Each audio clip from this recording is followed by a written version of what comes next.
اللہ نور السماوات والارض۔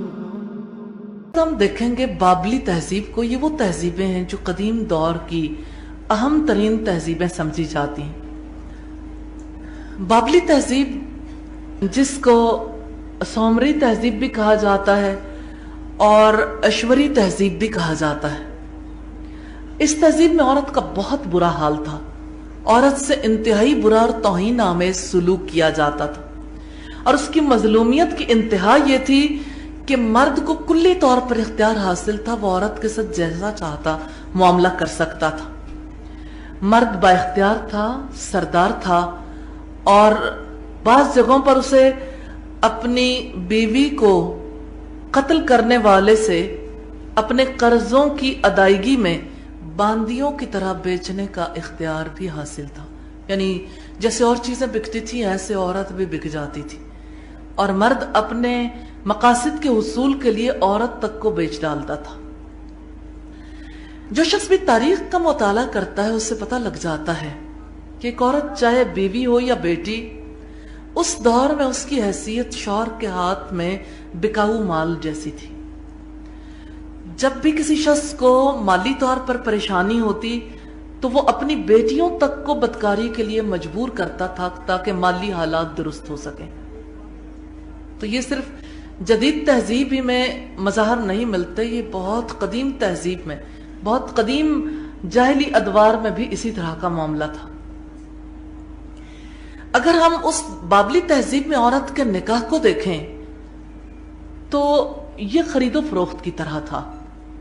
نکاح ہرگز نہیں کہلا سکتا تھا، اور اس کے مختلف طریقے تھے، جن میں سے ایک صرف آپ کے سامنے رکھنا چاہتی ہوں کہ جب لڑکیاں شادی کی عمر کو پہنچ جاتی تو ایک دن ان کے یہاں مخصوص ہوتا تھا جس دن سب جمع ہو جاتے، بے شمار مرد موجود ہوتے تھے۔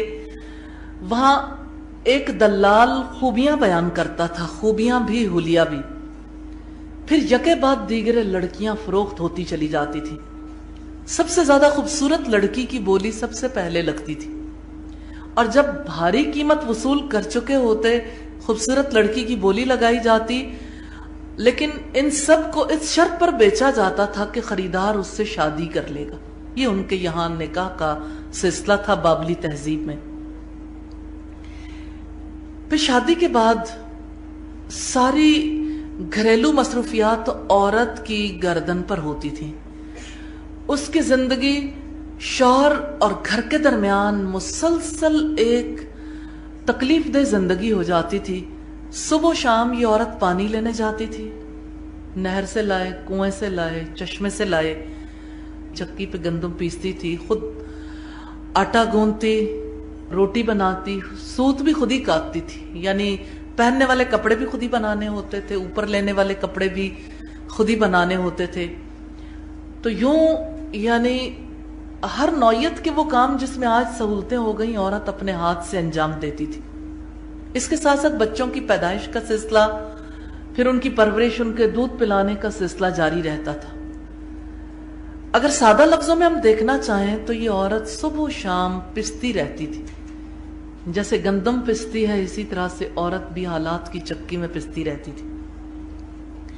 اسی طرح عورت بغیر کسی نگران کے شوہر کے گھر سے اکیلی باہر نکلتی تھی اور واپس آتی تھی، کیونکہ اس کے کاموں کی نوعیت ہی ایسی تھی، اسے صبح و شام نکلنا پڑتا تھا پانی لینے کے لیے، چیزیں خریدنے کے لیے، پھر ان چیزوں کو بنانے کے لیے، بیچنے کے لیے۔ ہاں، جو امیر طبقے کی عورتیں تھیں وہ مستثنا تھیں، وہ پردے میں رہتی تھیں، اور نچلے طبقے کی عورتوں کو صنعت و حرفت کا آلہ سمجھا جاتا تھا، یعنی جو بھی انہیں ہنر آتا تھا اس ہنر کو کمائی کا ذریعہ سمجھا جاتا تھا، اور عورت کو مکمل طور پر مرد کی ملکیت سمجھا جاتا تھا، جس طرح چاہے استعمال کرے، جس طرح سے چاہے ان کے ساتھ سلوک کرے۔ بابلیوں کی ایک اور عادت جنسی تعلق میں ظلم کے حوالے سے ملتی ہے، اور یہ بھی شادی سے پہلے کوئی عام سطحی سا تعلق نہیں تھا، بلکہ حیرت انگیز طور پر انتہائی بڑا ظلم تھا، اور وہ یہ تھا کہ کسی بھی لڑکی کو اس وقت تک قانوناً کسی سے شادی کی اجازت نہیں ملتی تھی جب تک وہ اپنا کنوارا پن بدکاری کے ذریعے سے ختم نہ کروائے۔ اور یہ عمل ان کی عادت اور ان کا قانون بن چکا تھا، یعنی قانوناً عورت کو مجبور کیا جاتا تھا کہ وہ بدکاری کرے، اور اسے پورا کرنا قانون کی پاسداری کے لیے ضروری تھا، یعنی قانون اس نوعیت کا تھا جس کی وجہ سے عورت کو مجبور کیا جاتا تھا۔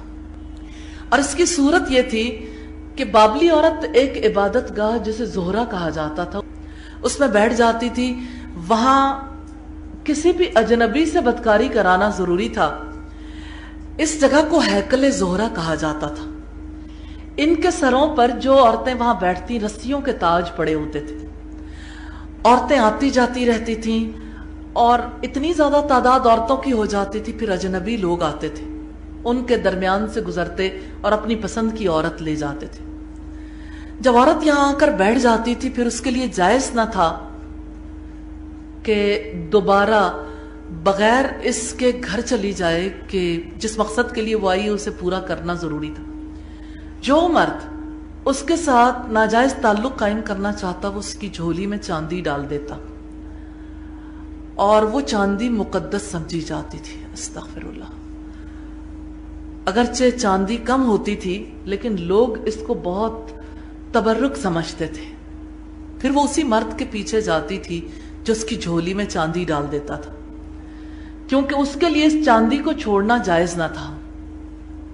پھر وہ عورت بدکاری کے بعد اس سے حق وصول کرتی، پھر اپنے گھر میں لوٹ آتی تھی۔ اس سے واضح ہوتا ہے کہ بابلی تہذیب میں بدکاری بہت بڑے پیمانے پہ پھیلی ہوئی تھی، اور بابلی عورت کی کوئی عزت نہیں تھی، بلکہ اگر ہم سادہ طریقے سے دیکھنا چاہیں تو سوسائٹی میں کسی عورت کو پاک دامن نہیں رہنے دیا جاتا، یعنی وہاں سے کسی بھی پاک عورت کا نکلنا ناممکن تھا، اور عورت کی کوئی عزت و توقیر نہیں تھی۔